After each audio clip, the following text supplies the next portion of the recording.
My name is Gene Bach, and I was born on July 18, 1933 in a place called Polska Wola, Podhajce in Voivodeship, Tarnopol.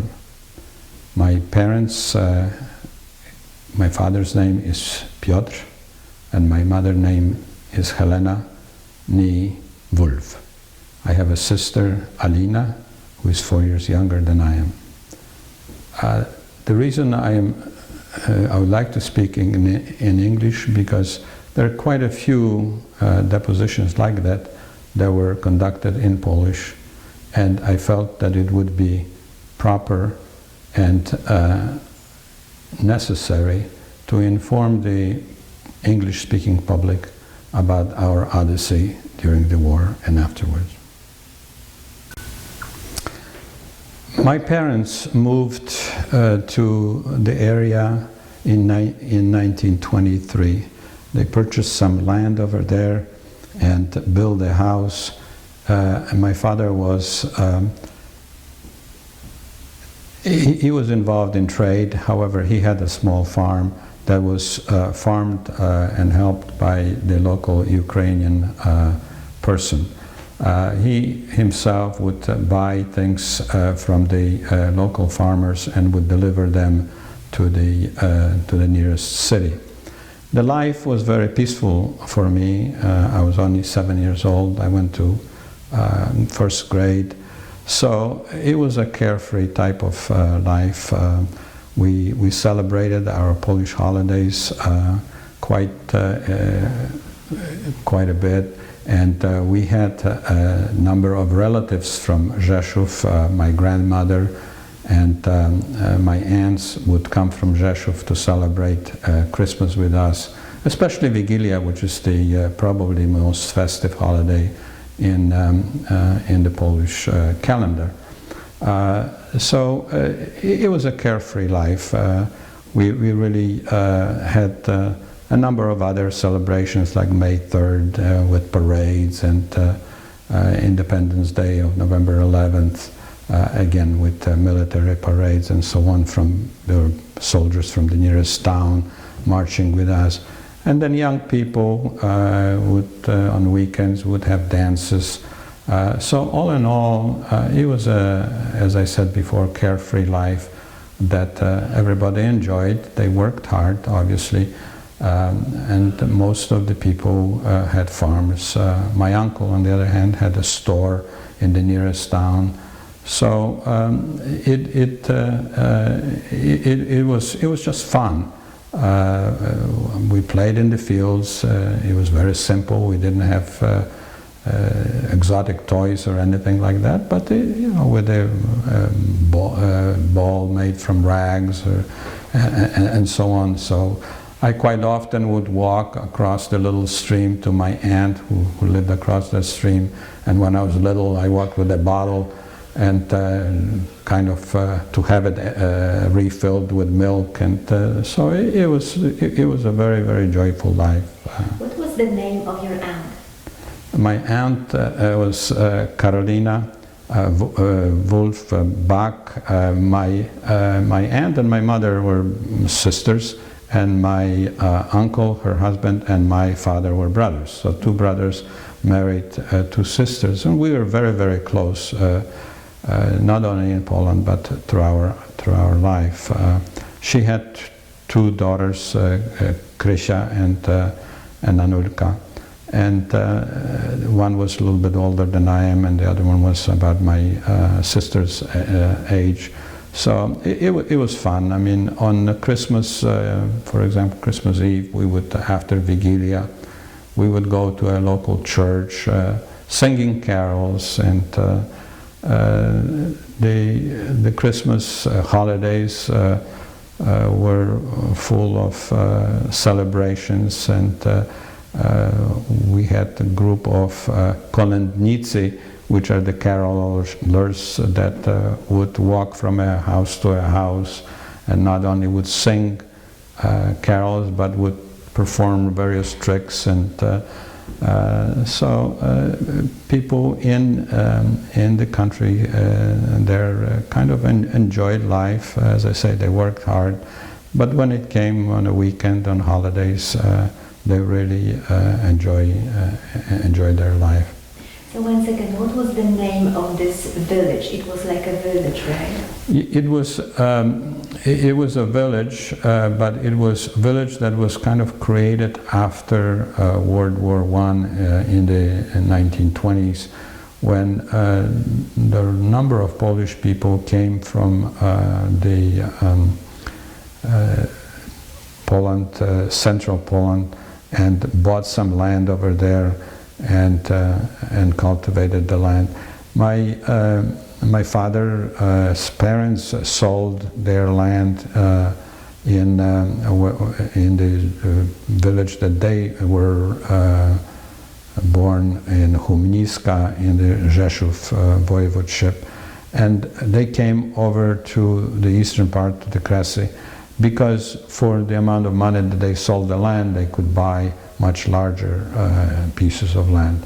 And also in the area there were people that were given land, people like soldiers who fought in World War I and also who fought in the Bolshevik War of 1920. So they were given land, and they settled in that area as well. So how many families were in this settlement? There were probably about maybe 50 families total. So there weren't that many families. They were, though, highly patriotic. The village, when we first moved over there, when my parents first moved over there, it was called Rutka. And then they decided to change it to Polska Wola, which is more a patriotic name. And that was the reflection of their feeling about Poland and their patriotism. So. And the Border Patrol Corps was located nearby? No, the Border Patrol Corps was about 50 kilometers east of us. That's where the border between the Soviet Union and Poland was. So really, the area that we were in, it was a little town called Wiśniowczyk, and it was a non-military, even though throughout the history there were a number of fronts going through that area. So in quite a few books you will find the name Podhajce, you will find the name Wiśniowczyk. Wiśniowczyk was named after a great Polish general or that fought in the Cossacks in the 1600s. So. And how about the Ukrainian population? Were they nearby? Ukrainian population was quite large as compared to the Polish population. In the villages, in the town of Wiśniowczyk, it was probably 50-50. But in the villages around us, it was predominantly Ukrainian, what was the relationship between the groups? We had a very reasonably good relationship. There was really not animosity in our immediate area. However, in the general vicinity, there was definitely an animosity between the Ukrainians and Poles. Especially, there are a couple patriotic groups, Ukrainian patriotic groups that were very, very active. So at one time, I don't remember the year, but at one time they were quite aggressive, and it was necessary to call the Polish army to kind of quiet the whole situation. So even though in our immediate area we did not experience any negative outright showing of force or anything of that nature, but I would say within a few kilometers there were a number of villages that definitely were affected by the negative relationship that existed between the the Poles and especially the nationalistic Ukrainians. And in your school, did you join the Ukrainian children, or was it a... No, it was a Polish school. We had a Polish teacher. It was a Polish school, and we had the in the area. The school was only till 6th grade, and then if someone wanted to go to further education, their education, they would have to move to a larger towns. And what would be that town? Well, it would be either Podhajce or some other towns. And those schools, those gymnasia, they were run by Catholic priests or nuns, and they were a gymnasium. I know my father went to school in the town. My mother only had the basic education, and of course she had the schooling, the basic education from Poland. She was born in a town called Haczów, which dates back to about 14th, 15th century. And there's a beautiful church over there, wooden church. There's the largest wooden church in Poland, and it has been reconstructed after the war. It's quite beautiful. As I mentioned before, our area was relatively peaceful, but it was peaceful until September 1, when Germany attacked Poland. And then we obviously heard about the war.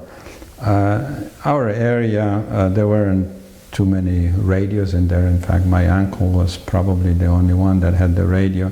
So every day during the noon hour, with the Hejnał in Kraków played from the Mariacki Kościół, and then the news came on, the grown-ups would gather around the radio and they would listen to the reports of German advances and toward middle of Poland. It really was kind of news to us and did not affect us directly, although the Germans bombed the city of Lviv, which was about 120 miles or so from our place. But we were not directly affected. We were not directly affected until September 17, when the Russians crossed the border. When they crossed the border, they moved into our area, and the cavalry that came through our area was stationed around the stream between my uncle's house and ours. They stayed for a few days.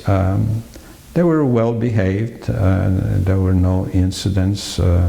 However, their looks were shabby and poorly dressed, and from what I understand, poorly armed. But again, I think they just moved through our area. It was really insignificant from the strategic point of view for them to stay there. And that, along with the army, not too far into much of a time, the Russian NKVD moved in. They established the new government. They closed the schools, and later on, when they opened them, they removed all signs of religious articles from school, like crosses and so on. And of course, the nuns that were teaching were removed from those positions. So were the Polish teachers, unless they complied with what their instructions were.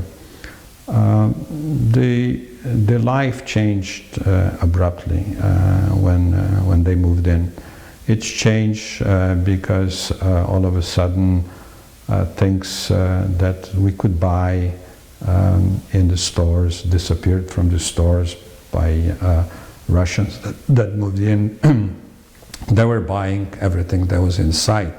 At first they couldn't believe that what was in the windows displayed were real things. They thought it was just imaginary, painted, or things that were fake. However, when they found out that these things were real, they started buying things out. Then the Russians have changed the value of the Polish zloty to equal the Russian ruble, which made Polish currency almost worthless. So then you couldn't buy much. You know, in our case, of course, we were on a farm, so it did not affect our ability to get food and so on. But the other goods were very, very difficult to get. The other thing that was quite noticeable is that the NKVD encouraged spying among the people and reporting any activities that they deemed suspicious to them. So all of a sudden the population became very apprehensive about what's going on. They were very afraid, looking over the shoulder and not being very careful in what they said and so on. And the other thing that changed was that the Ukrainian population became much more aggressive toward the Poles. And I must say that that was with the encouragement of the NKVD and the Russians.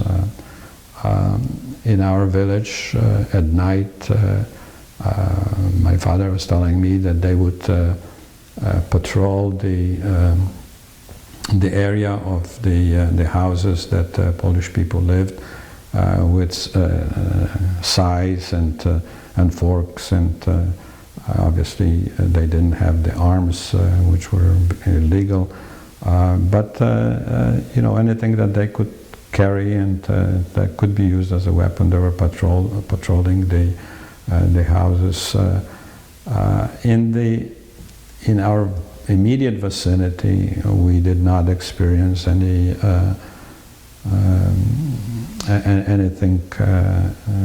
criminal.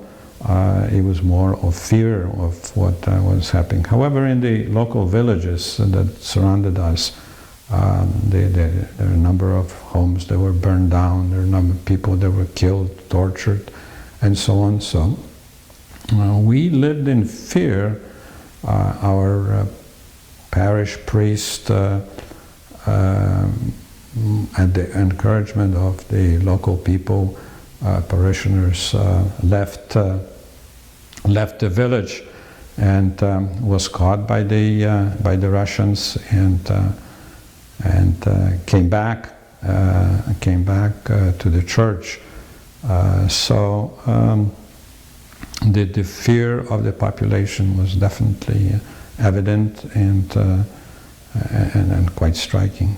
Do you remember the name of the priest? No, I don't remember the name of the priest. I have it written down. I have written a book. Can you show me?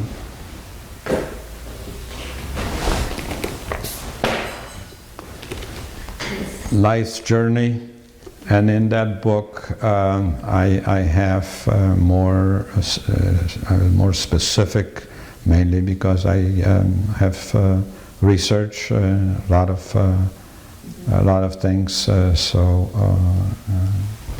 it's in the book, but again I don't recall. Some of the things kind of escape now, escape my memory. The book was published by The book was published by the Columbia University Press, and it's an autobiography titled Life's Journey, and it kind of describes my life, my family's life, from days of Poland, and our life when we lived in Poland, through the life in the United States. And it was published in the United States? It was published in the United States in 2002. When I retired from work, my children urged me to write this story. They said that if you don't, it's kind of disappear, and no one will ever hear about it. So I spent about 2 years researching things and also talking to my parents, and just what I remembered, of course, and what my sister remembered, my cousins, and so on. And put it all together and submitted it for publication. Columbia University people said, well, we don't like to publish autobiographies, but yours is quite unique, interesting, so they decided to publish, which I'm very happy. Then came February 10, 1940. This is where the deportation started in Poland. Before that time, there were rumors that we will be resettled somewhere, and some of our Ukrainian friends would inform us that there's something in the works.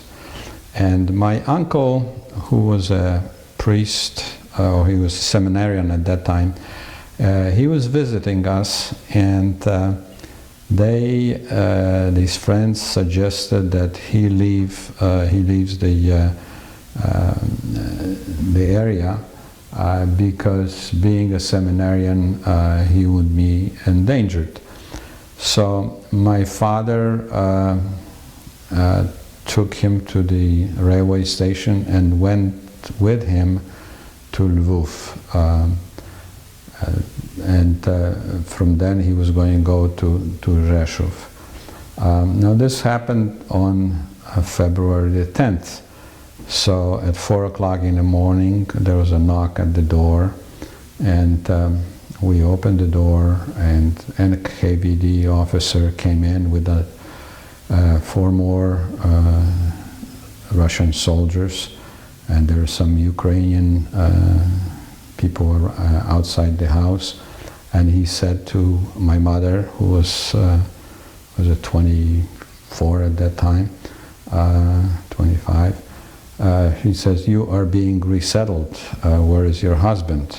Well, my mother obviously was in a shock, and she said, my husband is out of town. She said, "Well, it doesn't matter. You have to start packing, and you will be resettled to another part of Poland." And my mother obviously was in a state of shock, and we had my aunt's daughter was visiting with us. They lived across the stream there. So she said that, you know, I have a child that is not mine. It's my sister's. So they said, "Don't worry about that. We'll have a Ukrainian sleigh driver take her to her house, but you start packing." And of course, my mother was crying, didn't know what was going on. They searched the house. They didn't find any weapons or contraband. So the NKVD said, "You have 1 hour to get everything that you want to take, and you will leave this house." He left the room, and one of the Russian soldiers kind of took pity on my mother, and he said, "You better take everything that you possibly can, especially warm clothes, because you're not being resettled. You're going farther than that." And my mother started kind of picking up things randomly, putting them in blankets and sheets, because obviously we didn't have suitcases to pack things. And you know, she just threw everything she possibly could, and this soldier helped her, and he kind of let her take whatever she wanted. In fact, we had a jug of wine, and she wanted to take that with her, and he says, "Well, you can't do that." And so my mother grabbed some bottles, smaller bottles, and poured the wine into those bottles, and she was so mad at the whole situation that whatever was left in the jug, she just you know, slammed it against the ground and broke the glass, and says, "If I'm not going to have it, you're not going to have it." So, but anyway, she has taken. She was quite brave, and she has taken a lot of things with her and packed them on the sleigh that were outside. In fact, she took the pierzyna, which is a dough type of a cover, and she, you know, I was at that time 7. My sister was 4. She packed us into that thing, so because the temperature outside was like minus 40 degrees. So, and do you remember those soldiers that came? I remember the commotion. I remember my mother crying. I can't say that I specifically remember what the soldiers looked like or what the NKVD. There was this NKVD commandant, and there were four soldiers with him. No civilians. So, there were Ukrainian civilians, but no Russian civilians.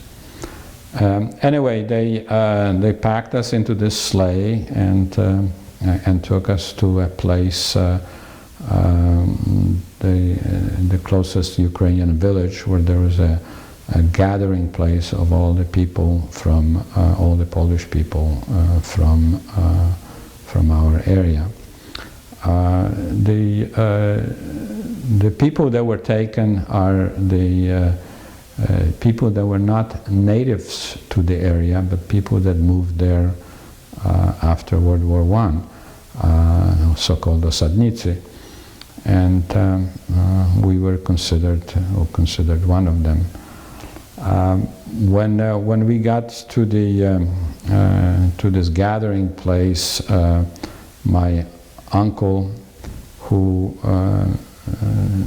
arrived from his house at that place as well, kind of grabbed the horse that was attached to our sleigh and brought him over toward his horse, and he knew that my father was not home, so he kind of tried to help my mother and keep us together. So we rode to the nearest, to the Podhajce, which was probably about 15 kilometers or so from our village, to the railway station, and it was a total pandemonium there, because there were people from all over, from all the villages around us that were brought to that town and to that railway station. So we were packed in the railroad cars that were designated to transport cattle or maybe freight. I would call them freight cars. And those freight cars had decking to two levels, and they packed about 30 people to one car. And because of my uncle's help, we kind of stayed together. And of course, my father was not home. Do you remember other people in that car? Who else was? Well, I remember of course, my uncle and his family, but I do not remember any of other people but they were all from our area. They were not from distant villages, they were from our area. And were they all of the Polish ethnicity? They were all Polish ethnicity. All the ones that were taken with us were of Polish ethnicity.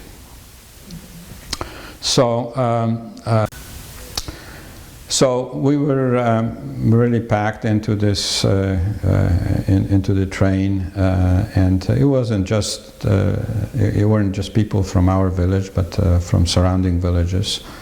And they closed the doors, and we stayed there for a couple of days. While we were there, my father heard that something was going on, that we were being deported or settled. So he hurried from Lvov to Podhaice.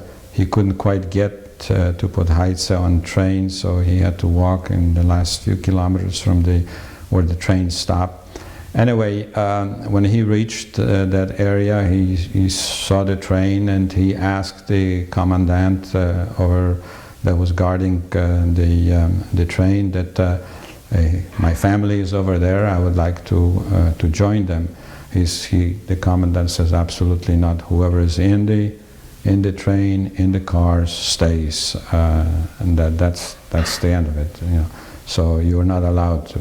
Well, he wasn't about to give up. He started walking along the train and hollering my uncle's name, my mother's name, and so on. And finally, we responded by pounding on the walls of our car.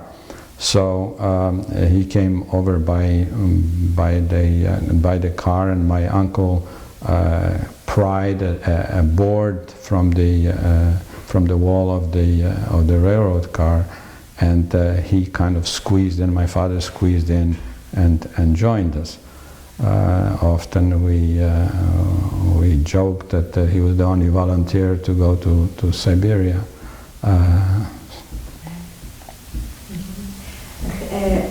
Anything else about your journey east? Well, you know, excuse me. Yeah, the journey took about a month and we moved rather slowly. Never really did we go through major cities during the day. If we could not circumvent the city, they would wait outside of the city until night, and then we would proceed on. You know, it was traumatic. I mean, people were crying and praying, and so it was no question that we were going to Siberia. I mean, when we started moving, the train started moving, I think there were enough knowledgeable, intelligent people that we were going to Siberia. Especially when we reached the border. When we reached the border of Poland and Soviet Union, we had to be moved from one train to another, because our train was a narrow gauge train where the cars and the rails were much narrower than the Soviet trains. So we had to be transported from one to the other, or transferred from one to the other. And then when we left the border town, the Polish engineers of the locomotives, they tooted their whistle, and the people started singing Polish Rota, nie rzuci w ziemi.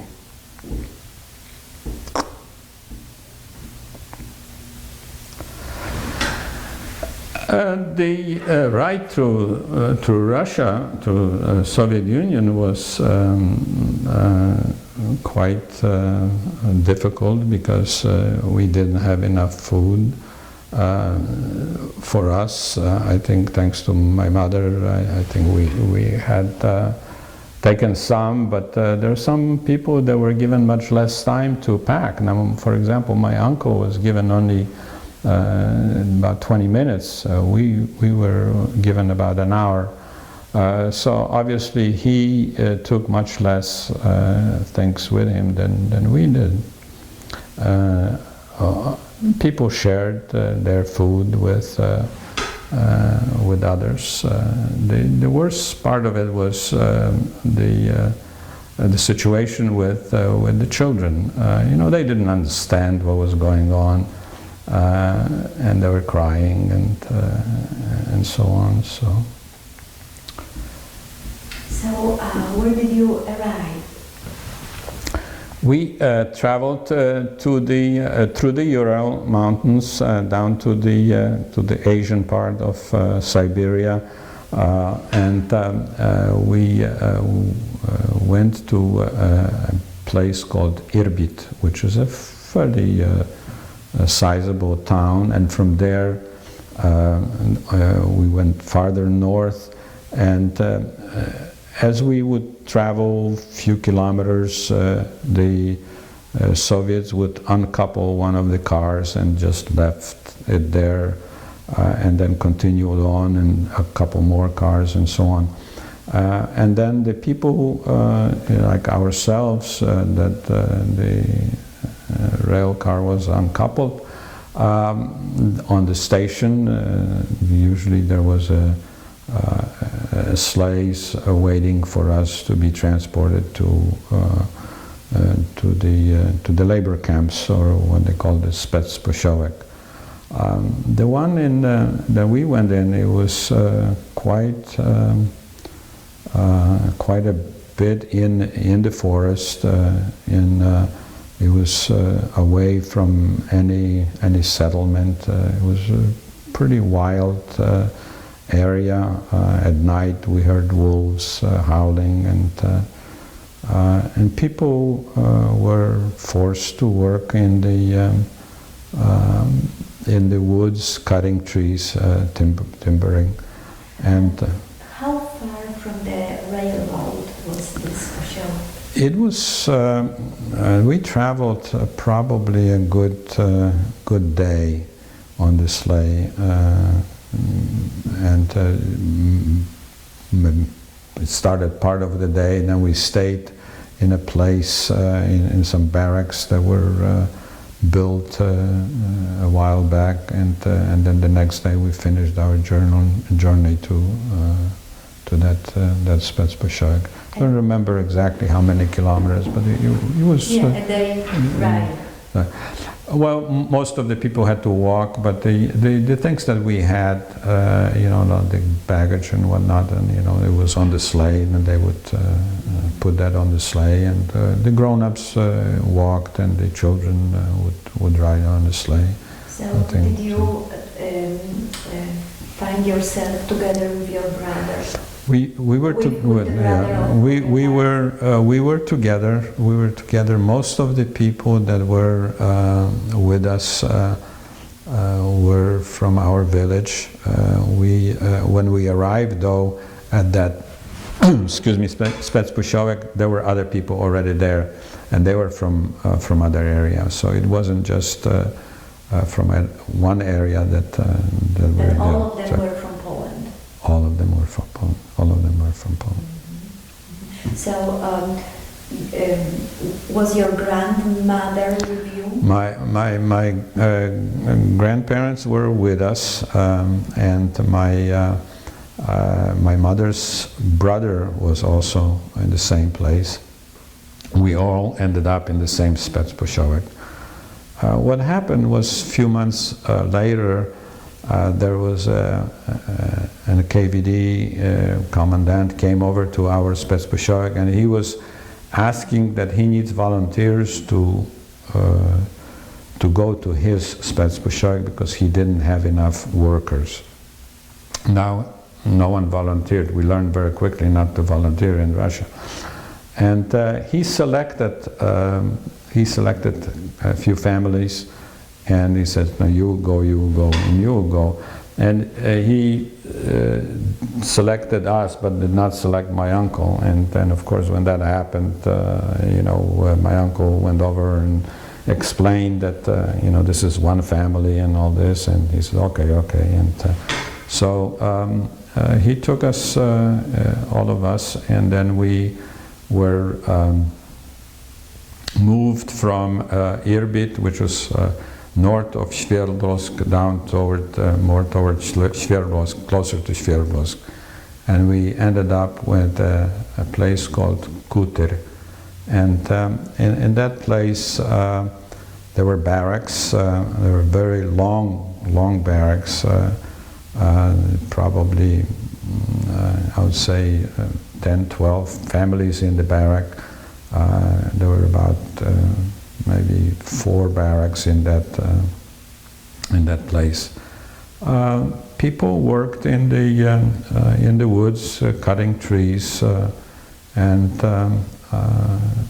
in the summertime they also would cut grass for hay and straw, but mainly in the woods. It was a very hard work. People worked 12 hours. Anyone over 15 years of age had to work. Those that worked were given certain ration cards for food. Those that didn't they had reduced rations. It was almost imperative to survive, to work there. My father became very ill as we were transported from one to the other, one camp to the other. And when we arrived at a new destination, it was a town called Malinovka. My father was taken to the Russian hospital, and we, my uncle and the rest of the people went to the scooter. After a while, my father returned and joined us, and he was assigned working in the stables because he was very weak. He couldn't work in the forest, and that was the blessing, because he would take the commandant to town or someplace else, and excuse me. And what happened, he would take the articles that we brought from Poland, and he would trade for food, and he would buy vodka, bring it over, and then trade it with there were some local Russians, they called them zaklucheni. These were the people that were sentenced to some term in the labor camps, and then when they finished their term, they actually decided to stay because they felt that going back they would be blacklisted and so on, that they were sentenced for a cause. It was very difficult to live under those circumstances, because regardless of whether you were sentenced for whatever crime, real or imaginary, you were ex-convict. Enemy of the state. An enemy of the state. An enemy of the state. In those camps, the worst part of it was the fear of what's going to happen in the future. I mean, we just didn't know what the future was going to bring. We were not allowed to pray. We didn't have any, of course, priests there. If we were caught praying, you'd go to jail. You say, well, what's jail when you were in jail already? But the jails were not the best thing, because you were obviously restricted to what you get to eat and so on. So.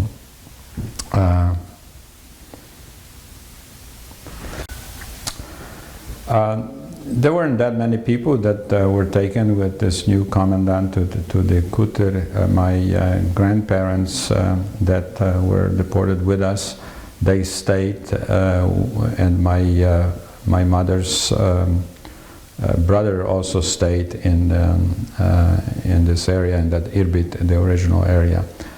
My grandfather was in the United States 3 times before the war. And each time he would come over here. He was a musician, he worked in the coal mine, he would make some money, go back to Poland and buy some land and then go back to the United States and so on. Well, he was deported and he died in Siberia.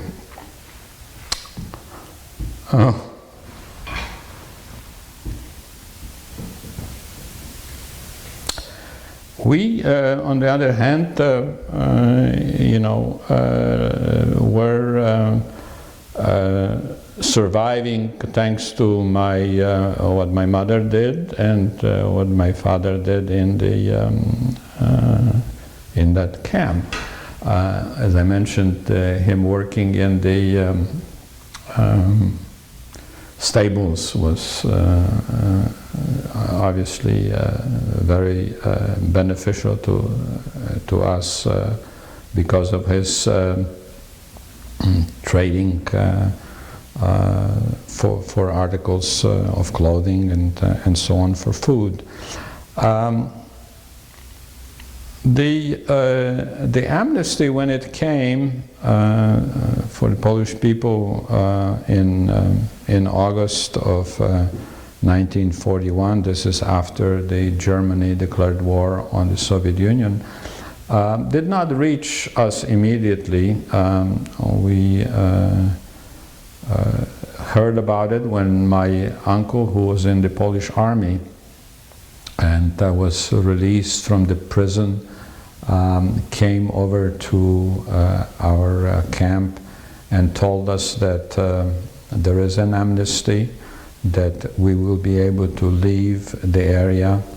And he said, however, he needs to take care of the paperwork and so on. So he told us that there is an army being formed in the southern part of Soviet Union, down in the Polish army being formed in the Soviet Union, down in the Uzbekistan area. And he said he will go back, and he was single, he was not married, so he will go back to his outfit, and he will get the papers for us to leave the camp. When he came the second time, the commandant would not release us. He says, "No, I can't do that. Amnesty or no amnesty, you cannot go." But my father asked him what it would take to let us go. And he liked the coat that my mother had, the overcoat, and he says, "Well, if you give me that coat, then you can go and the devil will not catch you." And that's how we left. We left our camp, got on a train and started going south. We had to change trains down in Berezovsk, which is a suburb of Sverdlovsk.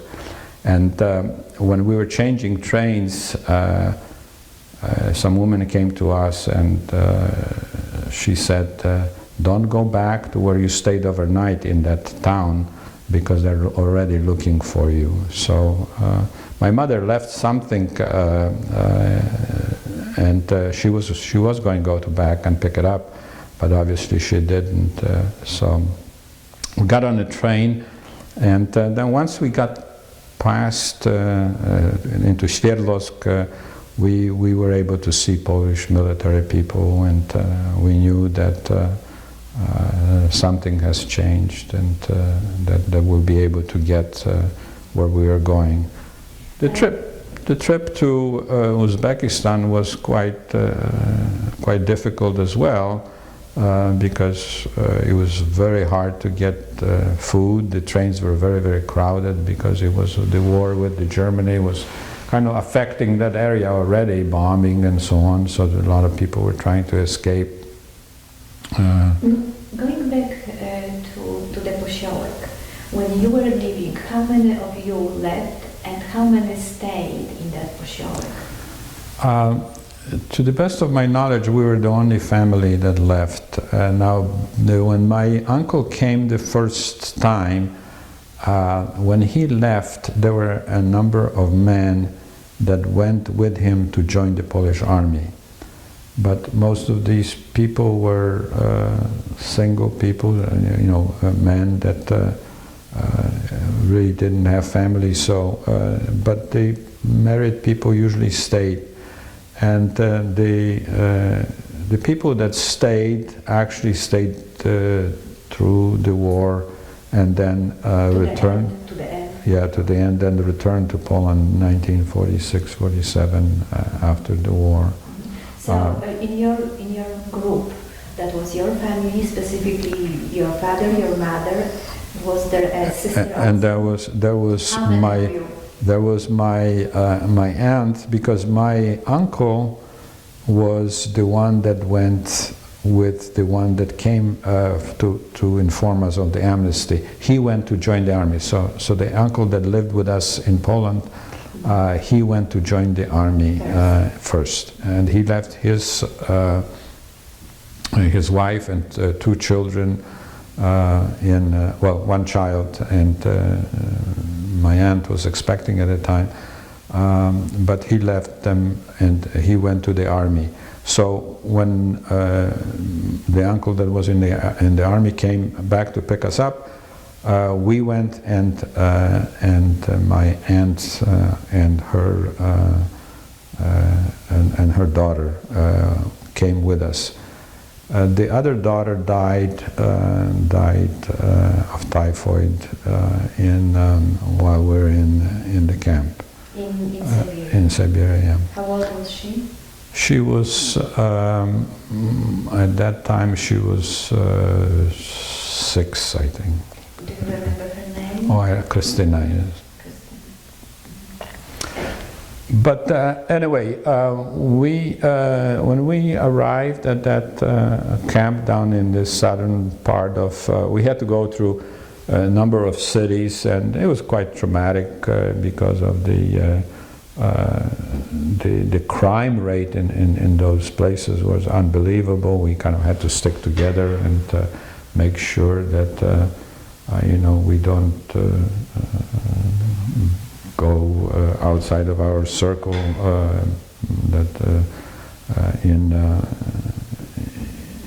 in crowd there was much better chance of not being attacked or robbed.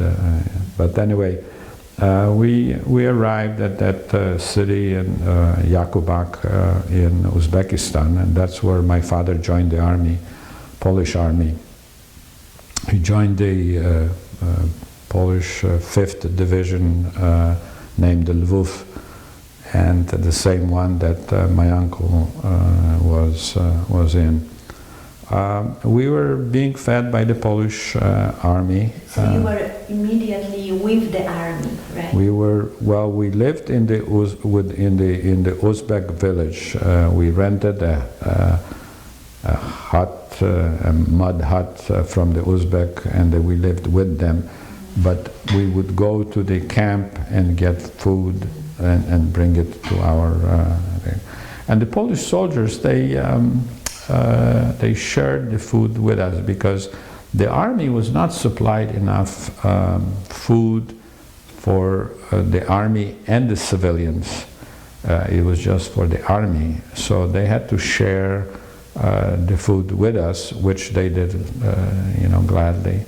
And we stayed in that Uzbekistan village, or village, for a while, it was several months, and then we were told that we were being evacuated to Iran. And you mentioned that your aunt was pregnant.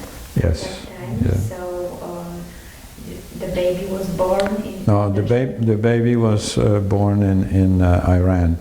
But my uncle who left to join the army, we never heard from him, and he died, from what we understand from witnesses, he died in a town called Guzar, and that was a town where quite a few, I mean, it was an epidemic of dysentery, typhoid, and whatnot. And the cemetery over there is quite large of Polish soldiers. Those who joined the Polish army. It affected those very, very much. I mean, they were dying. They're just falling like flies.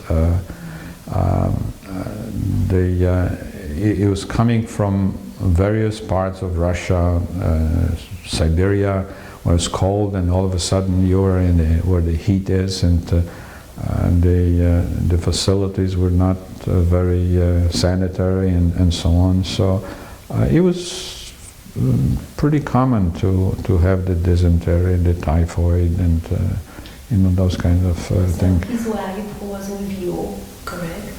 His wife. His wife was with us always. Right. Yes. And they already lost one daughter in Siberia. They lost one daughter died in Siberia, and the other daughter was with her. The other daughter was with her and us. She's 2 years older than I am, and still alive, lives in Florida. And as I said, she was my aunt was pregnant at the time, and her son was born in Iran. But anyway, over in the southern part, we stayed in Uzbekistan. We stayed for several months, and then in August we were told that we were being evacuated. So we had to move from Yakubak to a city called Krasnovodsk, which was the port city on the Caspian Sea.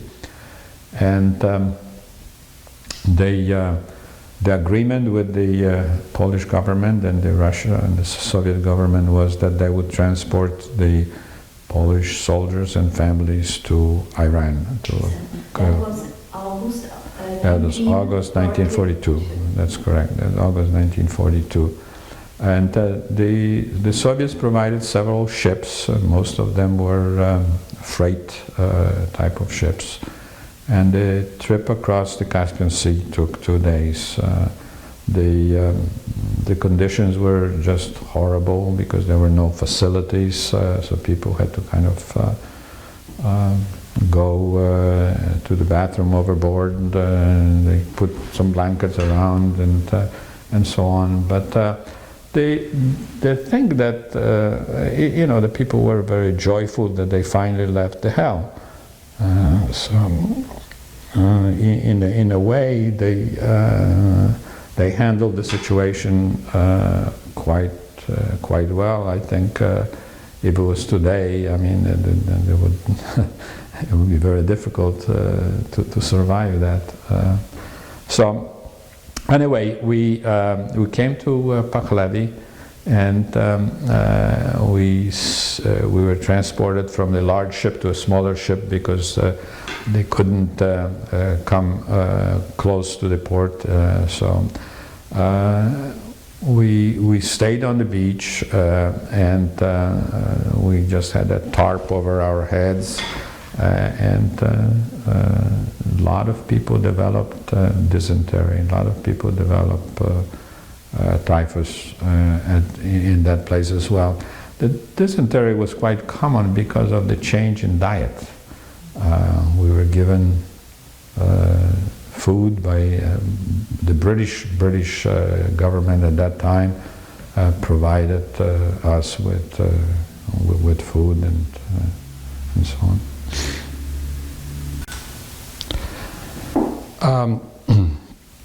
As we were in Krasnovodsk, we loaded the ship. My sister became very ill, and we were separated from our father at that time because he was in the army, and he obviously was with the soldiers, where we were with the civilians.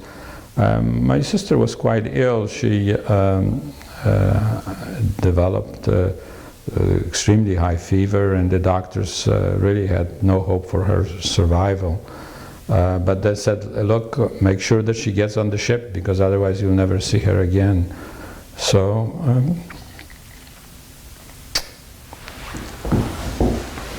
anyway, we got on the ship, and when we got to Pachlevi, she got well.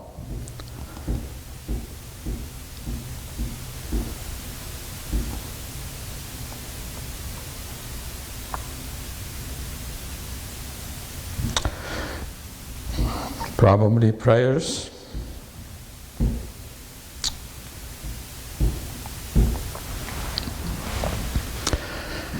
As you can see, I get quite emotional about it.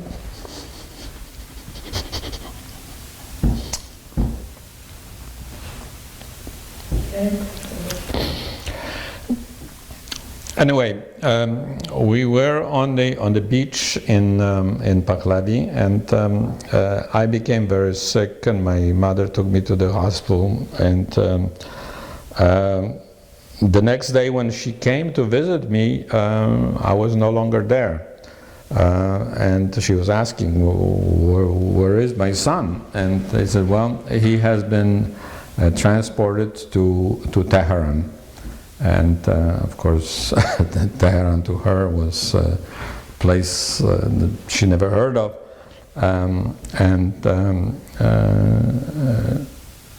so she was, flabbergasted by the whole situation. But then, when she got back to the place of encampment, they told her that eventually everybody will be moved to Tehran, and she'll probably be able to locate me. The journey to Tehran was by trucks, and it took 2 days to reach from Pachlevi to Tehran. I ended up in a hospital, and for several weeks.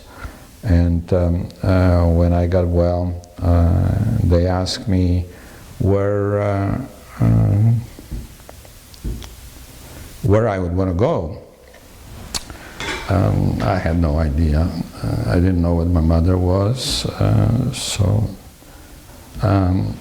a friend of mine was going to camp number 5. There are several camps around Tehran, and one of them was number 5, and that's where the orphanage was. So a friend of mine that was kind of in the hospital right next to me, he said he's going to number 5 because his parents are there. So I said, well, I might as well go to number 5 too. And I ended up in the orphanage, and several weeks later, my mother and the family came to Tehran. They ended up in camp number 2, and she started searching for me and going from a camp to a camp and looking for her son. Anyway, she found me, and she didn't recognize me at first. She almost denied that I am her son. But I started asking about the family, and once I said, how is Macia? And I called my aunt, I called her Macia, because she was my godmother, and godmother in Polish is chrzestnomatka, and it's a mouthful to pronounce for a little child, and so I kind of shortened it to Macia. And when I asked where's Macia, she knew that was me. So we traveled. She took me to her camp. We had to go through the city of Tehran, and it was quite late. And can you imagine a European woman with a little child walking through the streets of Tehran to get to her camp? But anyway, we were picked up by an army truck, and taken to the camp and rejoined the rest of the family. We stayed in Tehran for over a year, and that's where my cousin was born. My aunt delivered him. My mother became very, very ill. She developed typhus, and she ended up in the hospital in Tehran. Then she had an appendix problem. She was operated by a Polish Jew who left Poland before war and settled in Tehran, and he worked in the hospital in Tehran, and he was a surgeon and operated on my mother. So we stayed in Tehran for over a year. It was a camp, a refugee camp. It was supported by the Polish government. This was on the land lease agreement with the British government, where the British would provide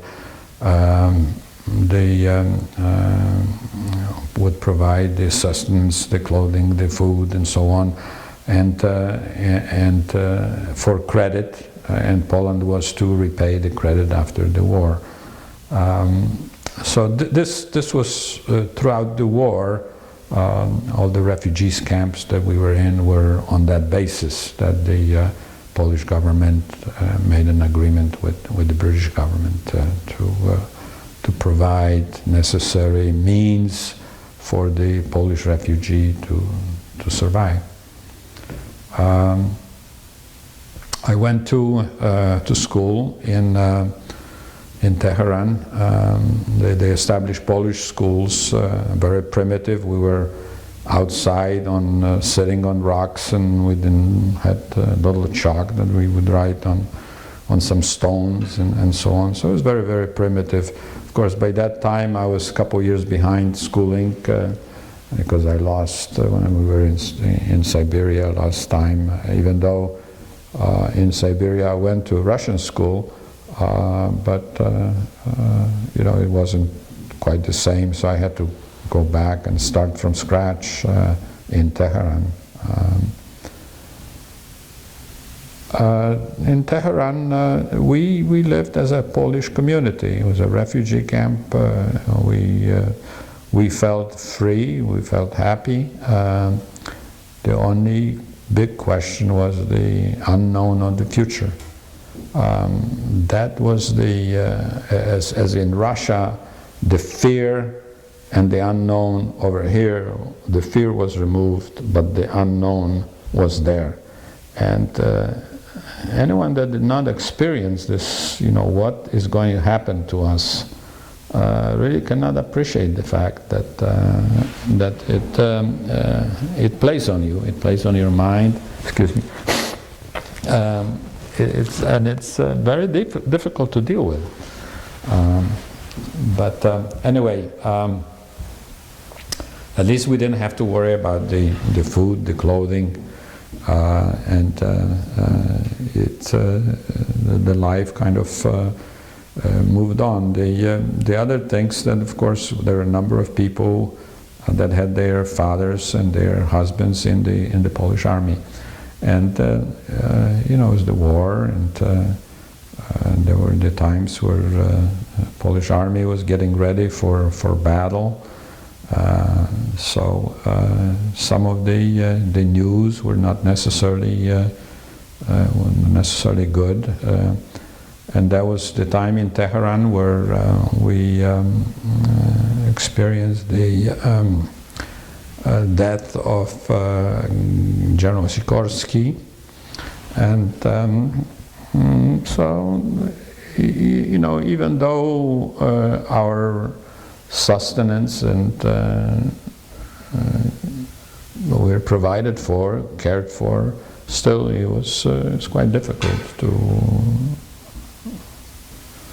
to continue on with. The death of the commander in commander-in-chief of the Polish army. General Sikorski was the prime minister and commander-in-chief of the Polish army. He died in a mysterious crash of Gibraltar.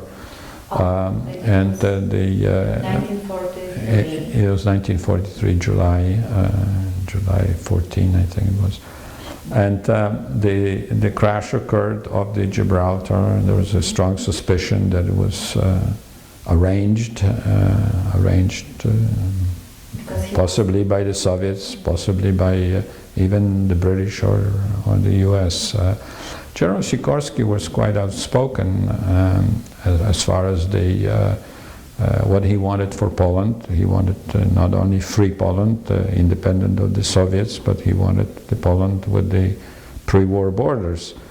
And then the Katyn massacre came to light, and he wanted explanation of that, and he was convinced that it was the Russians that were responsible for killing of the officers, and yet the Polish people, Polish army, Polish government was told by the Allies to keep the rhetoric down, because Russians were needed as allies, and they did not want to antagonize Stalin.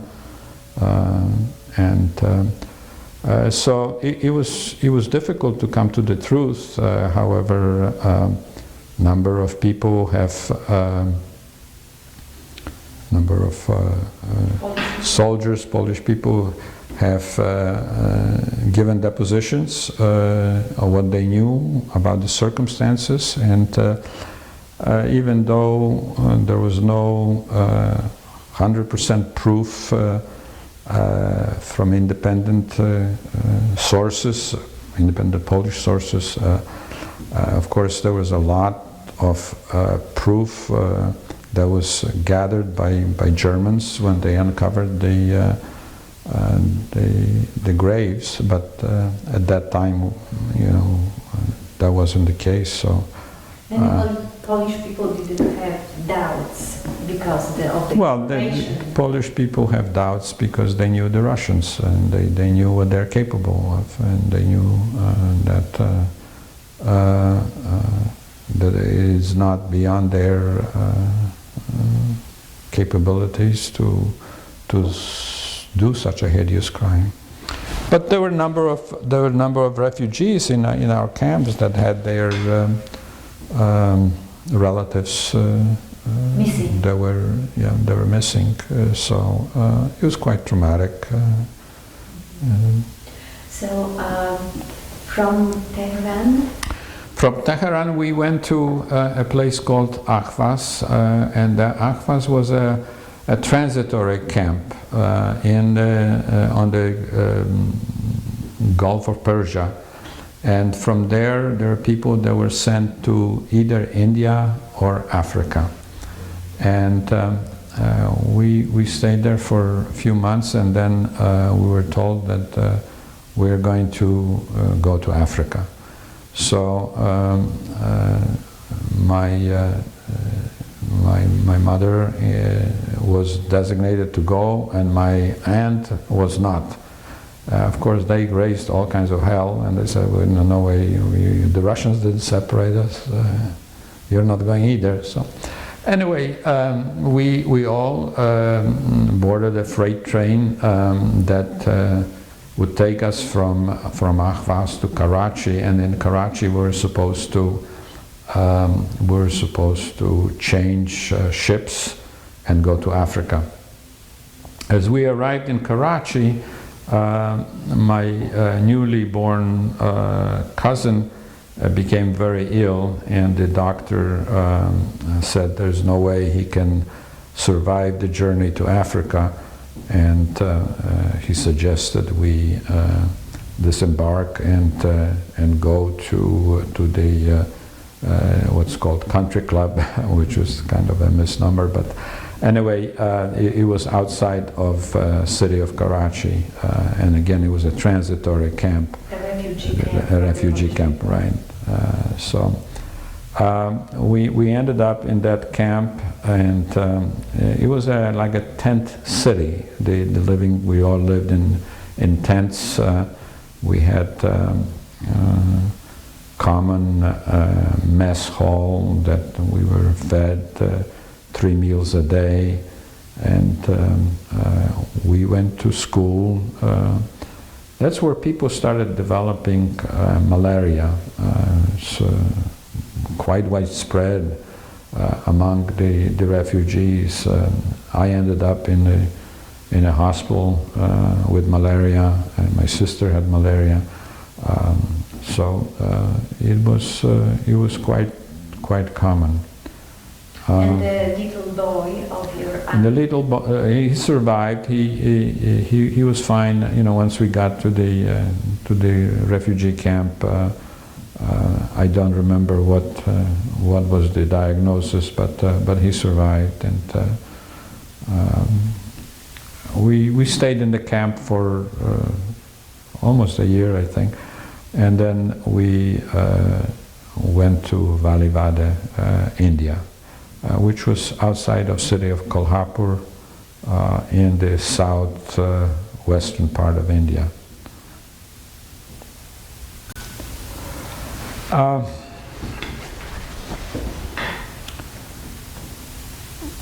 When we went to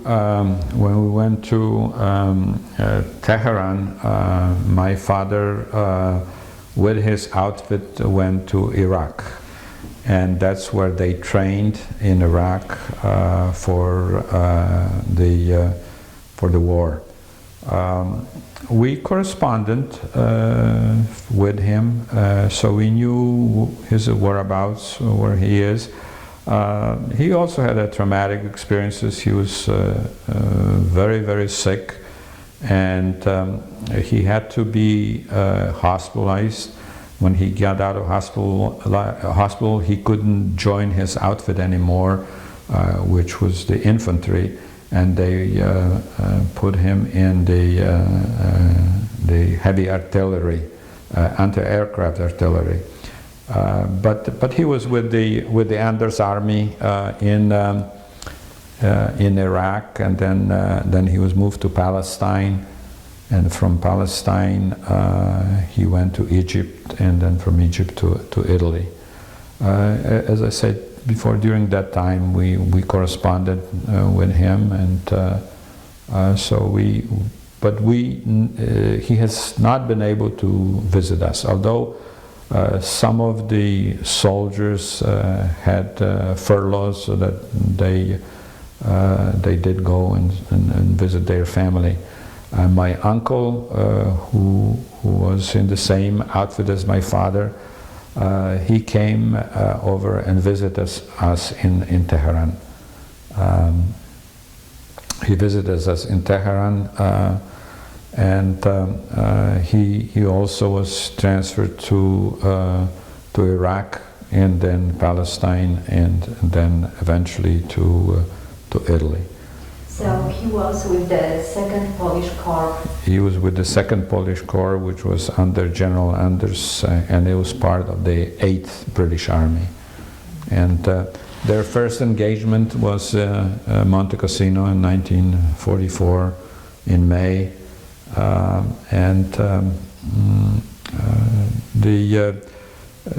General Anders was faced with a decision, even though it was already after Tehran conference, and there were rumors that Poland will not retain the borders, that the land that was ours before World War II. You know, it was traumatic for these soldiers, because most of the 2nd Corps people were from Siberia, and they were from Kresy, eastern part of Poland, in eastern land of Poland. So basically they were told that their homeland is no longer in Poland. There was some fear that they may refuse to fight, because there is really no purpose of them fighting. But General Anders convinced them that first we have to liberate Poland and work on the situation of the borders, and it's our duty to fight Germans and liberate the country. So he made the decision that he will take part in the battle. He will take part in the Battle of Monte Cassino. History tells you that there were a number of other countries and armies that tried to capture the monastery, and yet it was the Polish soldiers that did it. The Polish Siberian exile. Yes. Yes. My uncle that came over to take us from our Russian gulag, he was wounded in the Battle of Monte Cassino. His knee was shattered, and he was moved to the hospital in Great Britain and stayed for the balance of the war in there. My father stayed in the army. He was wounded, but not seriously. And at the battle, where was he wounded? He was buried under the rubble of the schron, where they were hiding from German bullets, and that thing collapsed on him. So he was wounded at the Battle of Monte Cassino. Yes, yes. And he ended up in the hospital, and it was interesting that the person that brought him from the battlefield to the hospital was his cousin, who served in the corps, in the medical corps, in that battle. But he survived, and then was at the Battle of Bologna, Ancona, and throughout the Italian campaign. So, what happened to you in the meantime? Well, we from Ahvaz into Tehran. I mean, from Ahvaz to Karachi, and then we ended up in Valivada. The trip from Karachi to Valivada was overland, so it was quite picturesque, traveling through India. At that time, Pakistan and was part of India, and it's only Pakistan was created after 1947 when India became independent from Britain. But we ended up in Valivada, which was a Polish refugee camp with about 5,000 refugees in that camp, and it was like a Polish mini city. I mean, there was Polish schools, there was Polish theater, and it was just a totally Polish city. And we went to Polish school. The teachers were quite dedicated, and they were really had in their mind that they're going to educate this young core of Polish citizens in the proper atmosphere, light, and so on. I would say we received an excellent education in Valivada. The war ended when we were in Valivada, and we had the communist government of Poland sent representatives to Valivada to urge us to return to Poland. Well, there was just no way we were going to go back to the system that we escaped from. The women with brooms attacked the representative, kicked him out of the camp, and said just no way. To the best of my knowledge, the only people that returned from Voivode to Poland were the orphans and the people that had close family in Poland proper, in Poland that was on the west of the Curzon line. The rest decided that there's just no way they're going to go back to Poland. So in 1947, we left Voivode and went to England to join my father, who was transferred from Italy at the end of the war. He was transferred to England, and in 1947, September 1947, we went to England and joined him over there. This was a reunion after almost 5 years, and while we were in England, I went to Polish school, gymnasium, that was located in Voivodeship city, village, right, not too far from Cambridge, and that's where I got my Polish schooling for about 4 years. I went to gymnasium. The memory of gymnasium are very positive because we had excellent teachers. Most of we call them professors, most of the professors were from the Polish universities that were in the army, and so do you remember any names? Oh yes, I remember quite a few names. Dr. Szula, Dr. Fierla was the one that was teaching Polish. He was a poet. He appeared on the Polish radio quite often. Then there was Bacciarelli, she was teaching Latin. Yeah, there are quite a few. In my book, I cover it fairly thoroughly, my experience in the school. As I say, I thought we received excellent education over there, just superb. In the summers, I worked on farm, tried to earn some money, so most of my summers were spent working in the fields on British farms. We were really urged by the British to return to Poland, and there was a great pressure applied to Polish refugees to leave England. But I have to give credit to the British government that they did not force the issue.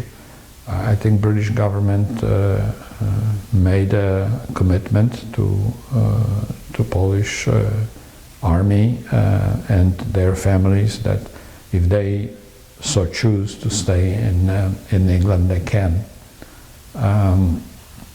Unlike some of the other governments, and I think we should be grateful to them for that. A number of Polish people stayed in Britain. There's quite a colony of Polish people around London and some of the other cities. It was very excellent paper, Wiadomości Codzienne, Dziennik Żołnierza, that were published there. There's a theater. We in school had an opportunity to see a number of Polish artists perform. I remember one concert, piano concert, by a fellow by the name of Degat, who was one of the, I think, four students of Paderewski, and he came over and performed a piano concert. It was unforgettable. I mean, it was great.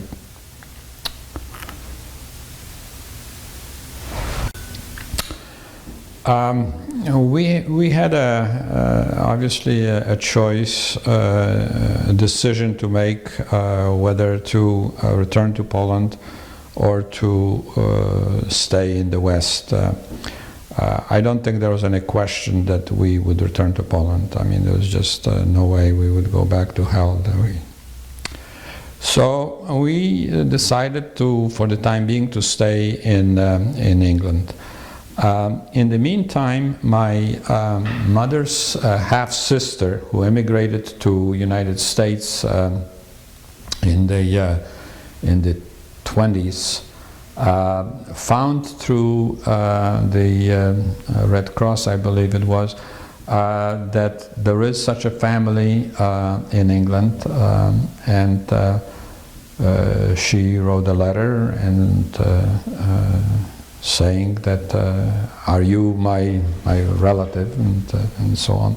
And my mother responded, and then we started corresponding. And then when the United States government decided to admit the Polish ex-army soldiers to United States on a special visa, with the stipulation that they will have an invitation from a citizen of the United States to come, so that we would not be a burden to the United States.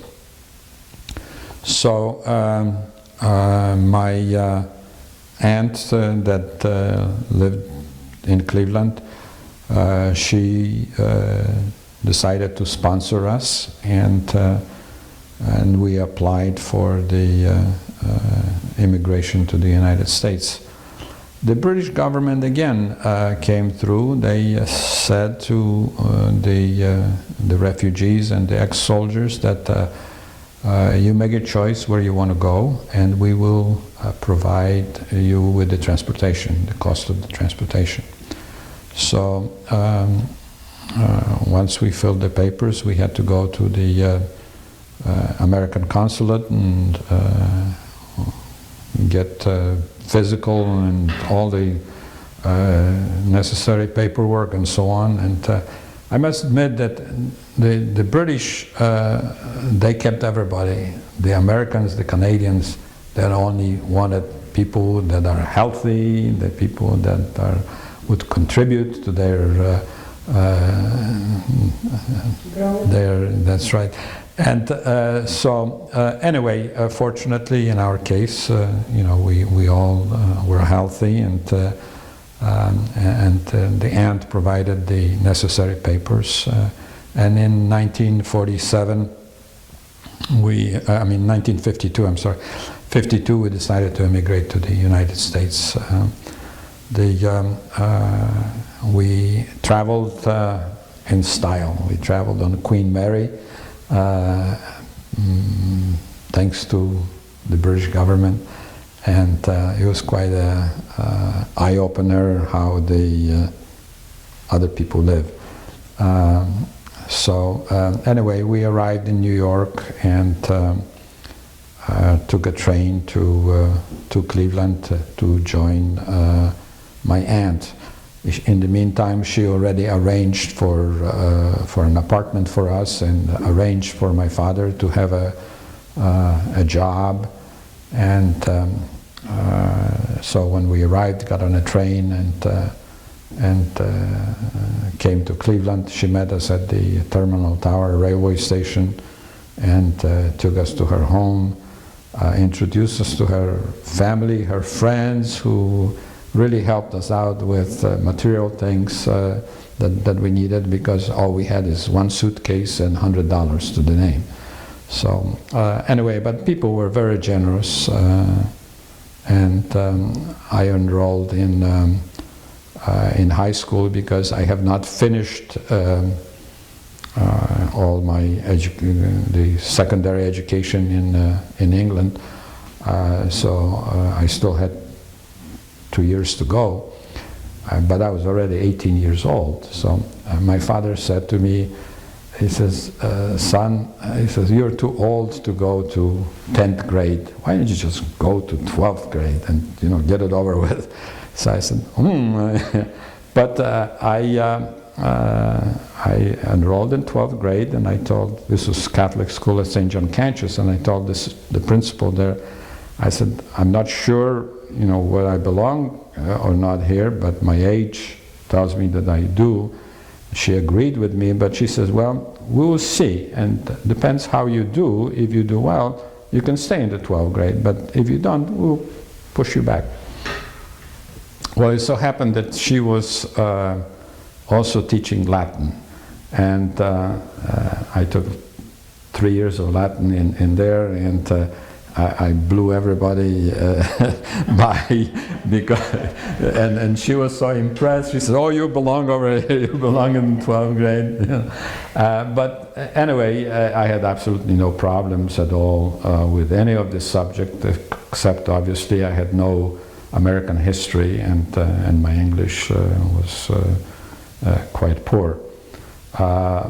But they kept me in the 12th grade, and I did quite well. I graduated cum laude, so you know, it just indicates not so much how smart I was, but it indicates how good of a schooling I got in England. It indicates both. Anyway, the person that lived, my aunt had a two-family home. And there was a person that lived with, in the apartment that she was renting out, was an engineer, and he kind of took a liking to me, and in our conversation and whatnot, he strongly urged me to continue with the university training, education. And he suggested that I go to state school for two reasons. One is, you know, they're good academically, and two is they're relatively inexpensive. So after I graduated from high school, I went to Ohio State, to the campus over there, and I applied for admission, and I lacked some things, the SAT test and all that kind of stuff. So, but anyway, I talked my way into it, and they said I'll take the SAT test after I enroll at the university, and because I graduated cum laude, they said okay, and you know that would be all right. And I always liked chemistry, but I also liked working with my hands and mechanical things and whatnot. So I chose chemical engineering as my field, and enrolled in the chemical engineering department. Met some wonderful people there. I lived in the stadium dormitories. These are dormitories that are underneath the stadium there, and there are two advantages. One was that it was relatively inexpensive. There were like 15 of us in one room, and the two was being one of the 15 fellows in this one room. I could practice my English and pick up my English rather quickly, and that was very, very helpful. So I remember the first paper that I wrote at the in school. The teacher sent it back to me with more red than black, and a note, I cannot understand how a person with that kind of English can graduate from high school. So I went to her and I said, look, here's the situation. Mm-hmm. And she said, oh, he says, okay. He said, I'll tell you what I'll do. I'll grade you on your progress, not your absolute knowledge. And you know, I had made pretty decent progress and got a B out of the course, so I guess I did okay.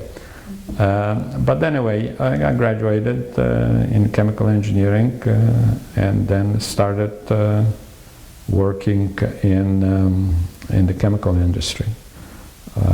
My first job was here in Cleveland, and I moved to Painesville, Ohio. From Painesville, Ohio, I was transferred to Houston, Texas. What company? It was Diamond Shamrock company. It's a chemical company, fairly large.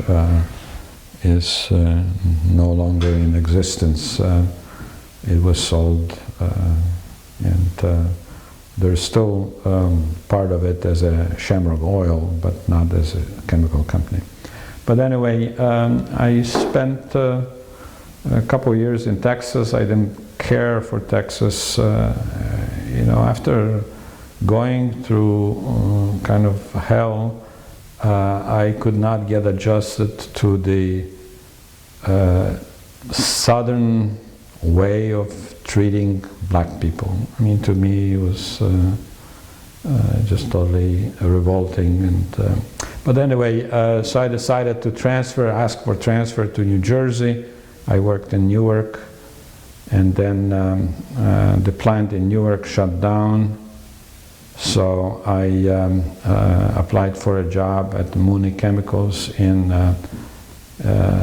Franklin, Pennsylvania. They had a plant in Franklin, Pennsylvania, and their headquarters were here in Cleveland.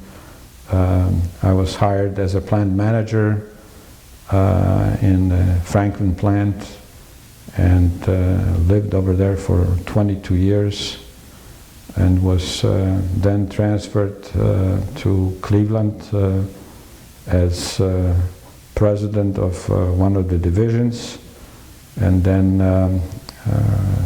was named president of the company and on the board of directors. What was the name of the company? It was called Mooney Chemicals, and then Mooney Chemicals became, it was privately held company started by Jim Mooney, and then that company was joined with a Finnish company called Kokkola Chemicals, and the Kokkola Chemicals and Mooney Chemicals became one company and went public as, and it was called OMG. It's in existence to this day. It's interesting, when I started, our sales were something like $2 million a year. And when I left, it was about $500 million a year. So it was quite a ride, quite a growth, and terrific experience. I really enjoyed the work over there, and the people that I had the privilege to work with were just outstanding. So you retired from that company? I retired from that company in 1999, and that was the time where I decided to write my autobiography, and also to join the Polish American Cultural Center, and got quite involved here in Cleveland, yes.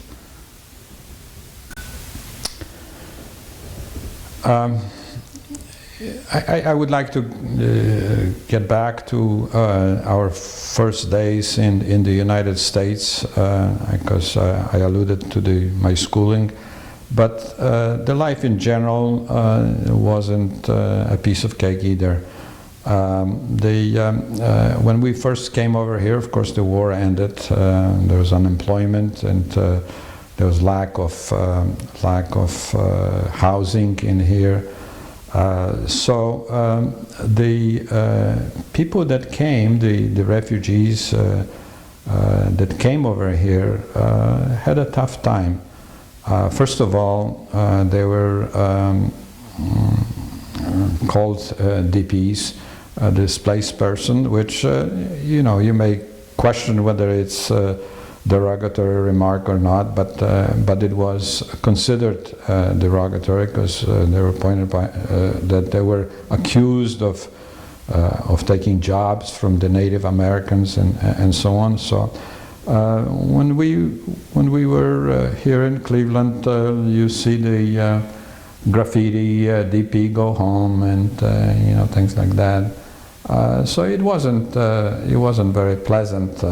It wasn't like we were one of the victors of the war. It seems like we were a nuisance to the Americans when we were here, and it was quite difficult.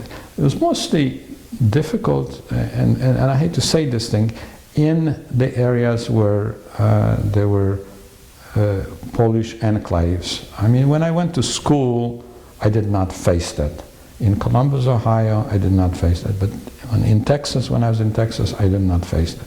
But yet in Cleveland, in New Jersey, in places like that, where Polish population, and I don't know how to read this, except that it was sad, that this thing happened.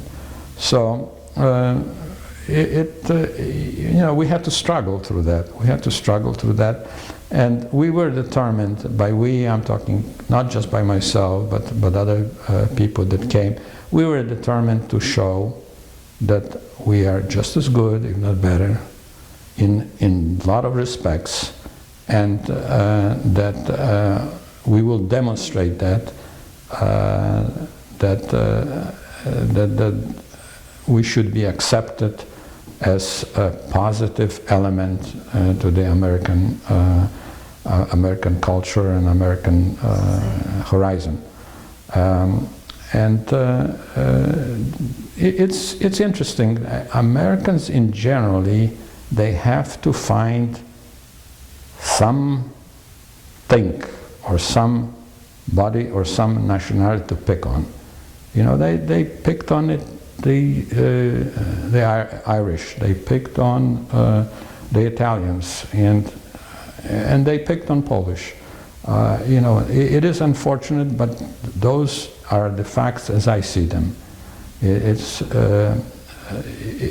is sad, but I guess human nature sometimes is to be like that. So, but. You just have to persevere through this thing. You have to oppose it where you see that injustice is being done, and there are some elements in the Polish community that do a good job at this. Examples are of the situation where you have the Polish concentration camps issue, things like that. You have to fight this. You have to fight fire with fire, and you cannot let people get away with this sort of behavior. So, how about your personal life? Your wife? Where did you meet her? We met in New Jersey at a picnic. When I was transferred to New Jersey, I picked up a Polish paper, and there was an announcement that there's a picnic, Polish picnic. So I was new to the area, and I went to the picnic, and there were a number of, there was dancing and so on, and a number of young ladies over there, and so I got acquainted with them, and Barbara and I, we just hit off rather well, and the rest is kind of history. We have 3 children, 2 boys and a daughter, and they're quite successful in their professional life. So I think we have been very, very fortunate. One son is a transplant surgeon, the other daughter is a doctor, and the oldest son is executive director of one of the companies, European companies, so here in the United States. So we're very proud of them, and they work hard at achieving what they have, and as I say, we're extremely proud of them.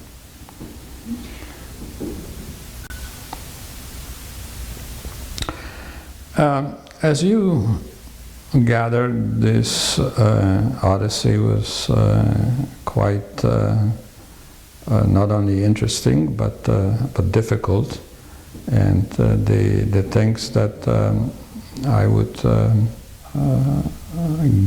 give as a thought for your consideration would be what really makes a person survive something like that. Faith, hard work are probably the two ingredients that are essential. Not giving up. That there are ups and downs in any life. I think a positive attitude that people have on what they can achieve is essential, and above all, be very, very considerate of your fellow people. Thank you very much. My pleasure.